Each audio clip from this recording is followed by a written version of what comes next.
Get ready. Look with me in Luke chapter 14. We're going to jump right into God's word and keep it open because we're just, for the next 3 weeks, we're going to stay in Luke chapter 14, Luke chapter 15. I just gave you the next three directions that we're going to go in the next 3 weeks, and couldn't have timed it any better with the person that spoke last week, Denny Nestle, and in every way, I was the one that was just broken and hurting and messed up and jacked up in every way. And God rescued my soul. Now I get to pastor. Now I get to yell at you on a regular basis. Aren't you happy? Come on, put a smile on your face. Come on, inform your face that life is good. So Luke chapter 14, it says this, that when let me jump up. Luke chapter 14, verse 1. One Sabbath, when Jesus went to the house of a prominent Pharisee, he was being carefully watched. Come on, think about this. Jesus goes into a house. He sits down. He's with a group of Pharisees. He's with the chief Pharisee, the ruler of Pharisees, and all these religious people are in that room. And it says he's being watched. There in front of him was a man suffering from abnormal swelling in his body. Verse 3, Jesus asked the Pharisees and the experts in the law, since they were there, is it lawful to heal on the Sabbath or not? Look at the way Jesus handles this situation. He doesn't just look and say, be healed, go home, get out of here. Come on, let's eat dinner. He looks at everybody in the room and nobody had cared for this individual. And he asks them, he invites them into this conversation. This is this table conversation that they're all happening. And he says, is it lawful to heal on the Sabbath? But it says, but they remained silent. Crickets. So taking hold of the man, he healed him and sent him on his way. Then he asked them, if one of you has a child or an ox that falls into a well on the Sabbath day, will you not immediately pull it out? And they had, look, awkward silence. It says they had nothing to say. Boy, what a moment. Jesus is sitting at this table. It's like you go to the restaurant today. If you go to a restaurant, it doesn't matter if you go to Blaze Pizza or go to Chipotle or go to some steakhouse, whatever you go to eat, sometimes we sit down and how many people watchers do we have in the building? Like you go to eat and sometimes their conversation is much more inviting and exhilarating and entertaining than yours. And sometimes they walk in and you're like, man, I hope I get to sit next to them. You know what I'm saying? And then you sit down and you're not even focused on what's happening on your table, but boy, what they're talking about right now, you are captivated by it. It's what happens at Thanksgiving. Guess what? Thanksgiving is about here. It's the best holiday on the planet. Come on now, because it's all about food. Hello? It's all about Thanksgiving, turkey, Thanksgiving, ham. If you're not a ham eater, whatever. If Thanksgiving, my grandmother used to serve duck. What in the world? She would. I have been scarred as an individual. As I'm going to talk about this for months. Why? Because I grew up and she would serve this thing called parsnips. Does anybody want to know what a parsnip is? It's a piece of cardboard, man. You don't eat that. She would serve broccoli and she would put like cheese on top of it. It's like cheddar melted cheese. Sounds great until you put it in a silver dish that was polished just moments before. And you're eating it going, is that the polish? Or is that the cheese? You know what I'm saying? Like, whoa! And then she'd put like this jello looking thing with that cocktail fruit inside, this green jello on top of a piece of lettuce, and she would dump Roquefort dressing on top, and she'd say, son, you better eat that. And I'd be like, nope. There is a God in heaven, and it's called throw that thing. Like as a kid, you were like, but when I was at Thanksgiving, you always wanted to sit at the table and listen to the conversation that's happening. This is what's happening here. Jesus goes in to sit down at a meal, and in their culture, when they sat down, it took a while to eat a meal, and there was a conversation that was being had, and that conversation shifts gears, and listen, it becomes very awkward. The very beginning of it is awkward because he points out something.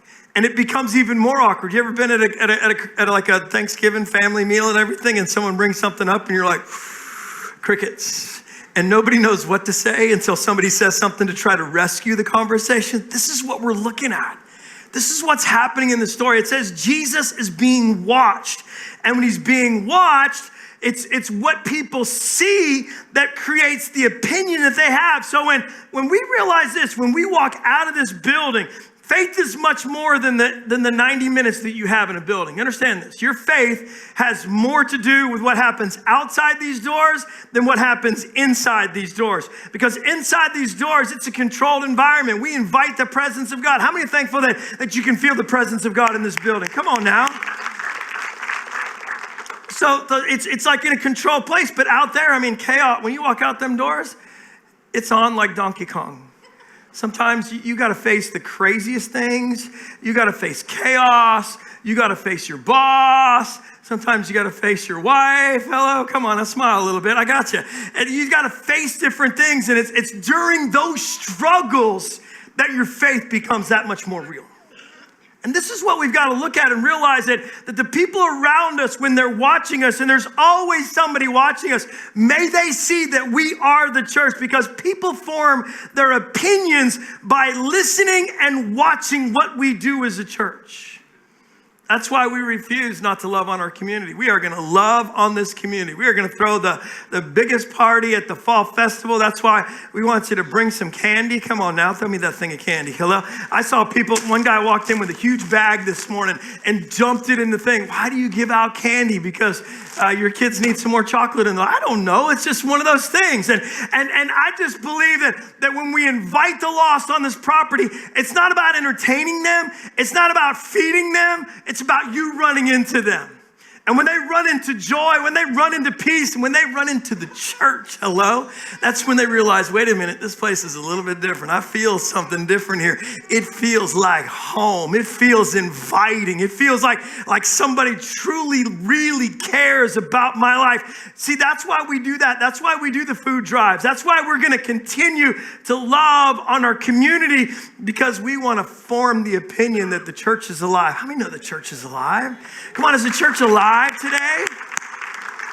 Poke your neighbor and say, guess what? I'm the church. Come on, tell somebody I'm the church. So when we look at the story, we realize, so Jesus, he's at the table. It gets quiet.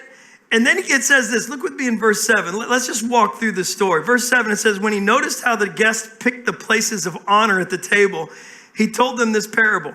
Look, Jesus always tells parables. A parable is not a fable. A parable is what's happening in real life that Jesus sees, and he attaches a kingdom teaching to it. He attaches what God is saying to this thing. And it's something that they can visible, something that they're working through. So he noticed that the guests at the place picked the places of honor at the table. So in their culture, if there's the chief priest and he is like the most important person that's in the room, guess what? In this story, Jesus would not have been at the most important place at the table.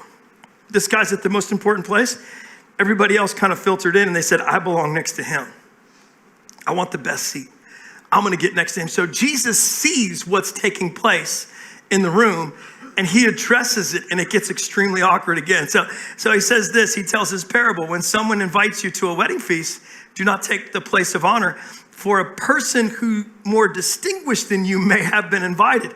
If so, the host who invited you will have to come to you and say, give this person your seat. How awkward is that?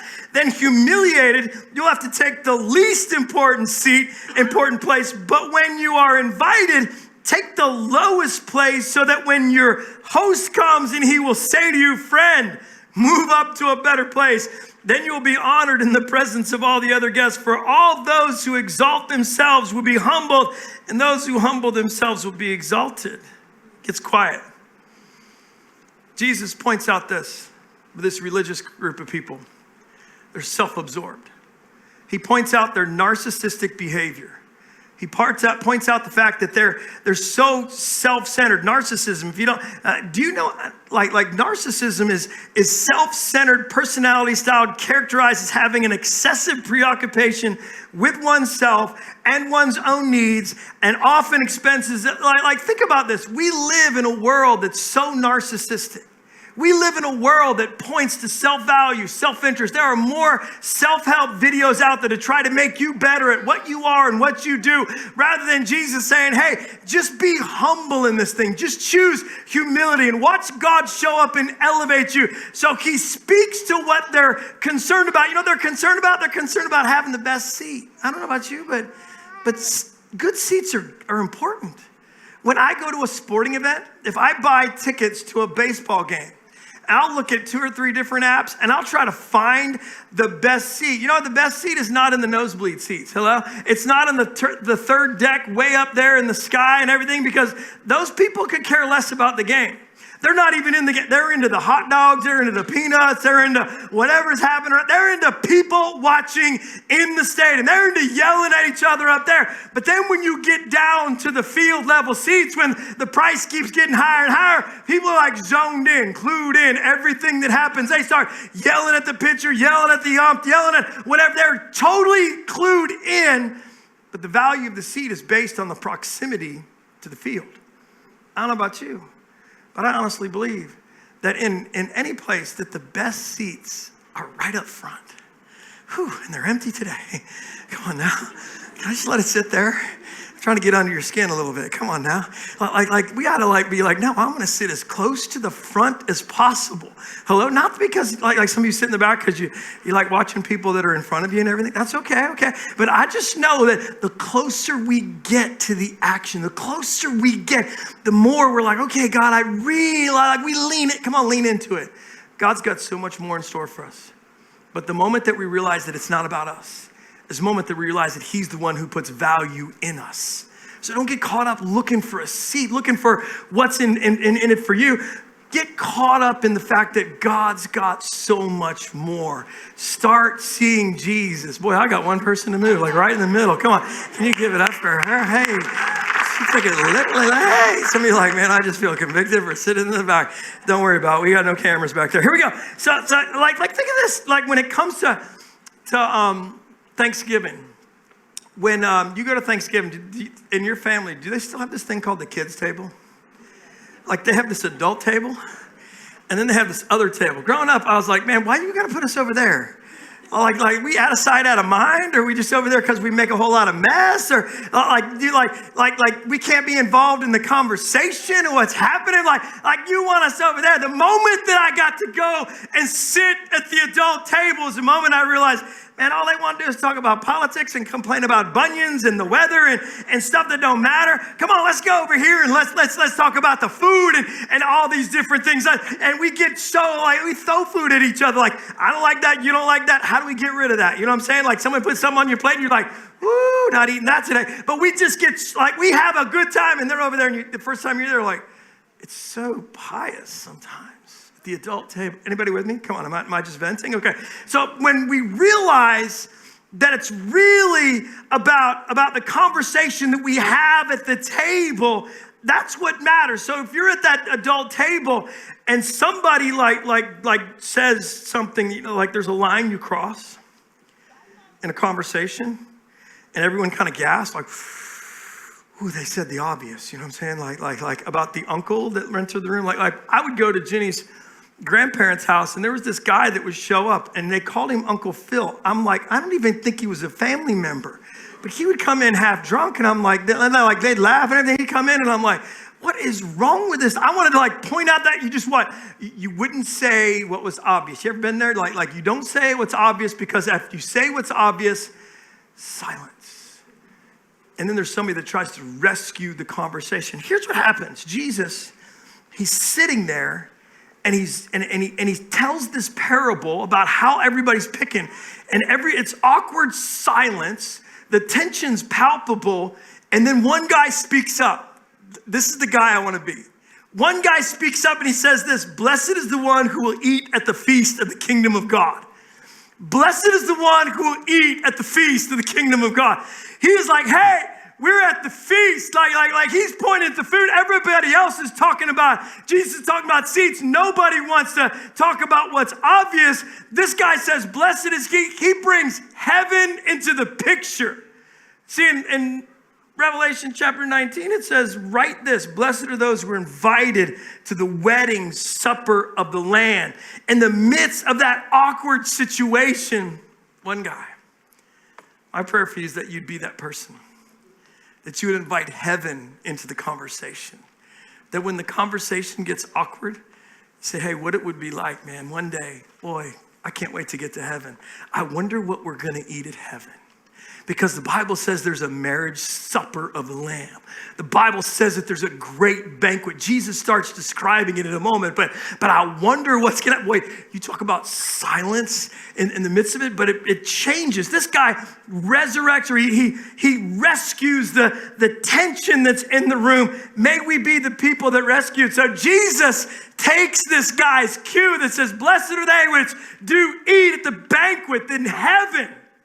Jesus, it says this, that Jesus replied, a certain man, look with me in verse 16, a certain man was preparing a great banquet, and he invited many guests.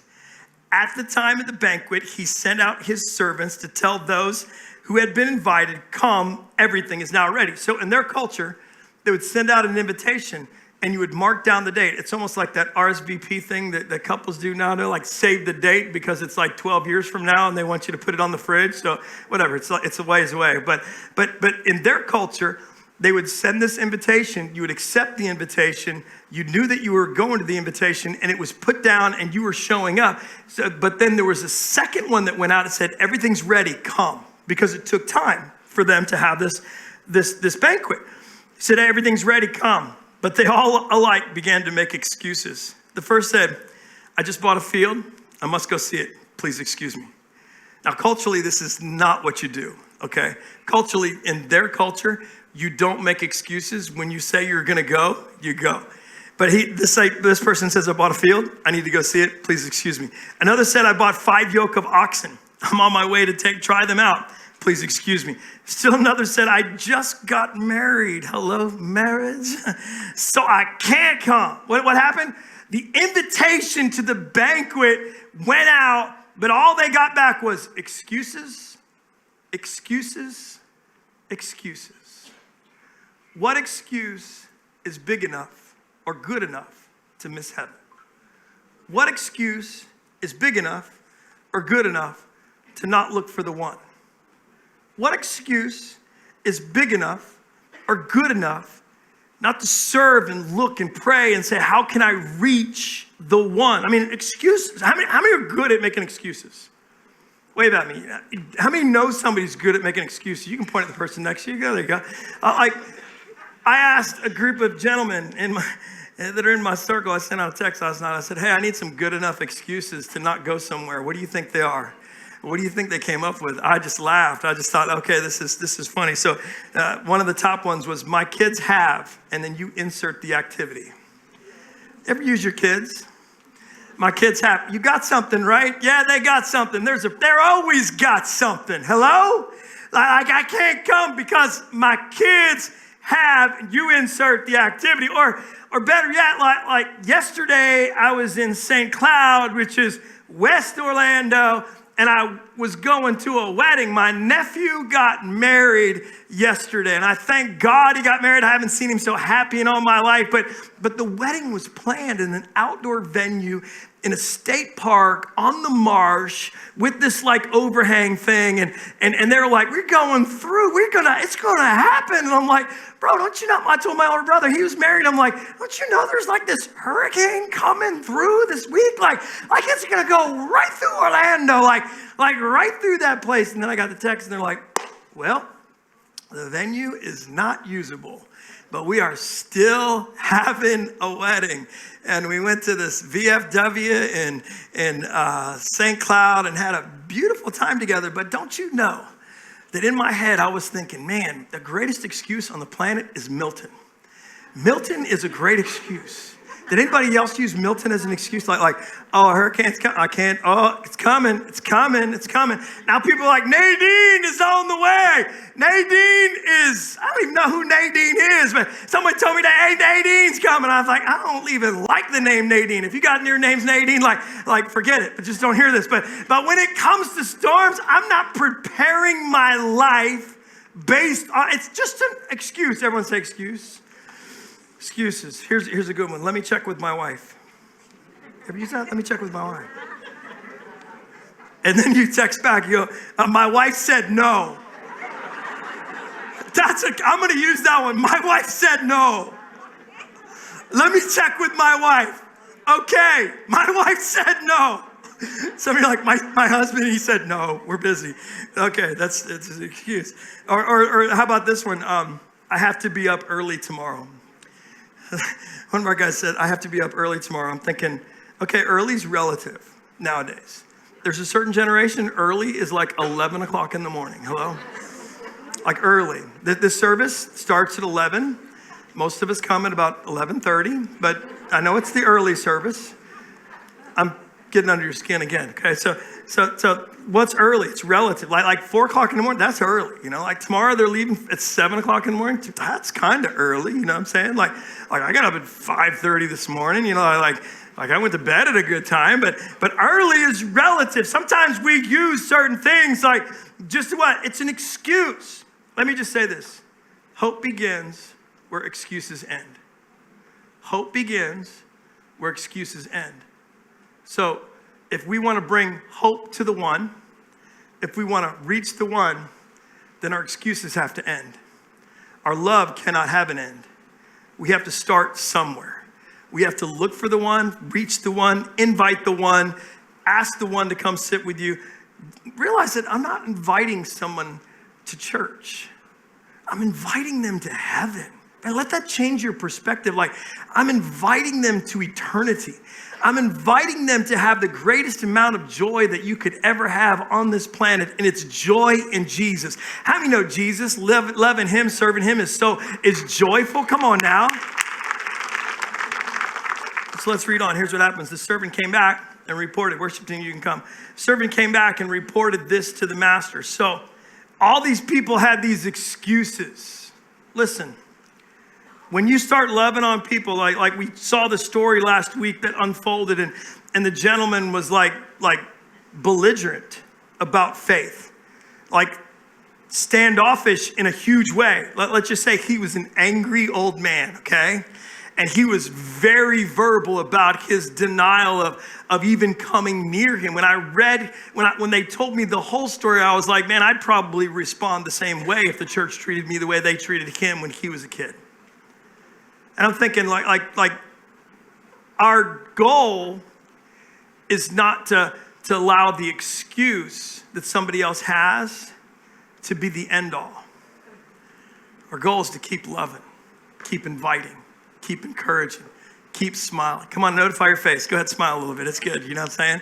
Sometimes when you get the reaction, like don't gauge the reaction of people when you invite them into a heavenly relationship, when you invite them into understanding who Jesus is, when you invite them to come sit with you in a building like this. I mean, it's a fearful thing. There's like 300 of you in this building. Come on now. If I came here for the first time, people ask me like, hey, like when they don't realize I'm a pastor, like if I go to church, I'm like, what am I supposed to wear?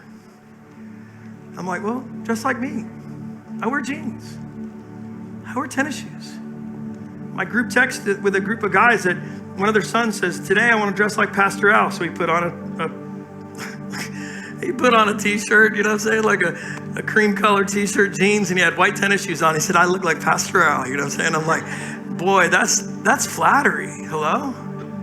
That's amazing. We've got to realize that we're inviting people. If we stop the pursuit of people, we miss the pursuit of heaven, because this is Jesus' heart. If you listen to this whole story, he's sitting at the table and he's allowing us to hear his heart, his mission. It's one. It's reaching the one. It's understanding that they're waiting and they're being invited. When you realize that so the servant comes back. Let's read verse 21. The servant comes back after all these excuses came back, reported them to the master. It says the owner of the house became angry and ordered the servant, go out quickly to the streets, the alleys, the towns. Look who he says bring in. These were the people in their culture that wouldn't belong in this situation. The poor, the crippled, the blind, and the lame. And the servant said, sir, what you've ordered has been done, but there's still room. That tells me there's still room for one more. If there's room for that guy last week that we heard about, listen, if there's room for me, if there's room for Pastor Jenny, if there's room for Sammy, come on now, there's room for all of us. There's room in heaven for us. Jesus didn't die for a few people that would come to a building in Ocean Way and worship him. He died for the whole world. Who did he die for? He died for the Buddhist. He died for the Hinduist. He died for the Krishna. He died for the jihadist. He died for all of them. I may never ever go to Syria, but you know something? On this prayer card that you can pick up in the back, there's a couple that said yes to go. They're not listed as Syria, but they said yes to go, and they're working with an organization called Live Dead. It's a generation that like they have young kids, and they said, we are willing to say yes. Well, that's a big yes. To go because there's room for one more. And if we realize there's room for one more, then realize that then there's room for everyone. If there's not room for one, then there's not room for everyone. Because Peter stands up at the day of Pentecost when the Holy Spirit comes and fills everybody. Jesus said right before it, he said, when the baptism of the Holy Spirit comes, you'll be my witnesses in Jerusalem, Judea, Samaria, and the uttermost parts of the world. See, we want to be the witness in the uttermost parts of the world, but Jerusalem is our home. This is our city. This is our community. That's why we love in the way that we do. That's why we invite the way we do. But he says this, Peter stands up and he sees and he says, everyone who calls on the name of the Lord will be saved. It doesn't say someone. It doesn't say a few people. He uses that absolute word, everyone. At some place, we get to play a role in everyone coming to know Jesus. I don't know about you, but I don't want anyone to miss heaven. That lets me know that there is still room for one more. And if there's room for one more, then look who the master invited: the poor, the crippled, the lame, the blind. Invite the ones that don't belong. Invite the ones that society says they don't belong, and let them come and get them in there. And he says, bring them. That means go and physically like bring them with you. Some of us we got some empty seats in our car. We need to put somebody in those seats and say, come with me.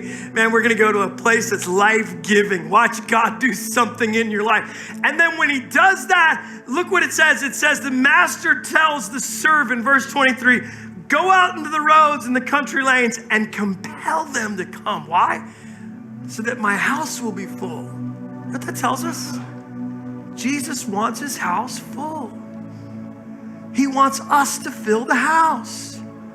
If you look in the room, we added more seats in this room, and there's literally more and more people that are filling into this room. But guess what? I still see some empty seats.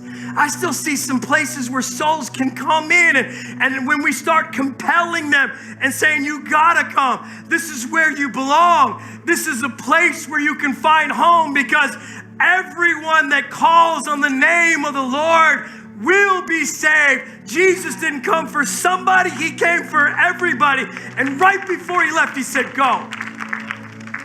So my job is not to quantify what he's already qualified. He qualifies the broken. He qualifies the addicted. He qualifies the messed up, the jacked up, the blind, the abused, the beaten. He qualifies all of them, because he says everyone who calls on the name of the Lord. How will they know unless somebody goes, it says in Romans? How will they hear unless somebody tells, it says in Romans? So I have to be the one. My job's not to quantify and go, okay, there's enough in heaven. My job's not to quantify and go, well, I can't do that. My job is to compel. My job is to compel.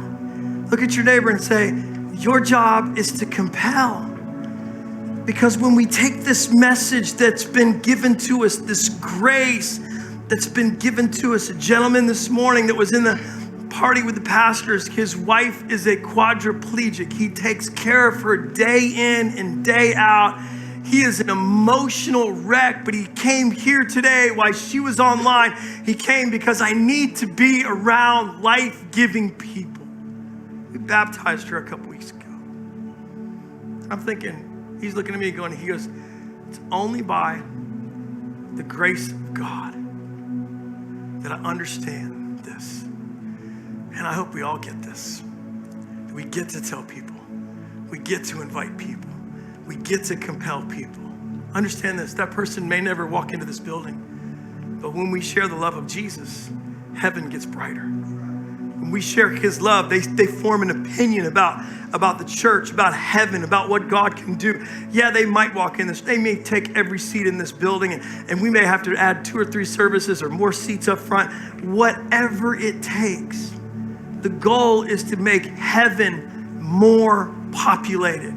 Because Jesus, he says, there's still room, Master. And he says, go and compel them because I want my house to be full.